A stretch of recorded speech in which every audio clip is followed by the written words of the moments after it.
भारत के 80 तैयारों ने रात की तारीकी में हमला किया। पाक फजाइया के उकाब झपटे और 3 राफेल समेत 5 तैयारे मार गिराए।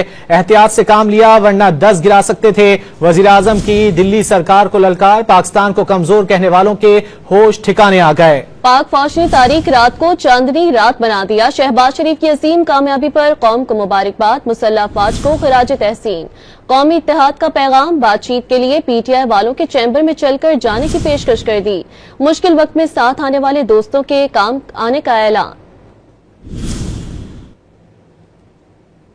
रात के जनाब स्पीकर, हिंदुस्तान ने पूरी तैयारी के साथ 80 जहाज इस हमले में शरीक थे और उन्होंने पाकिस्तान में 6 जगहों पर 6 शहरों पर हमला किया। यूं ही हिंदुस्तान के जहाजों ने पेलोड उन्होंने रिलीज किया। हमारे उकाब झपटे और आनन फानन 5 जहाज जिनमें 3 राफेल उनको मार कराया और उनको ऊंधे मुंह वो कश्मीर पर जाकर गिरे। अपनी तरफ से, आपकी तरफ से, ऐवान की तरफ से और पाकिस्तान के 24 करोड़ अवाम की तरफ से मैं सलाम पेश करता हूँ। कहते थे हिंदुस्तान ने पाकिस्तान को कन्वेंशनल वॉरफेयर में बहुत पीछे छोड़ दिया है। कल रात को उनका होश ठिकाने आ गया है और हमारे जो दोस्त भाई खा उनको पता चल गया है कि पाकिस्तान वाकई एक ऐसा मुल्क है जिसकी फौज एक ऐसी फौलादी फौज है कि कल को खुदा न खास्ता उनके ऊपर बुरा वक्त आया तो वो पाकिस्तान की तरफ मदद के लिए वो देखेंगे और दरखास्त करेंगे। इससे बड़ी जनाब स्पीकर पाकिस्तान को और कोई इज्जत नहीं मिल सकती। जनाब स्पीकर, ये 5 जहाज जो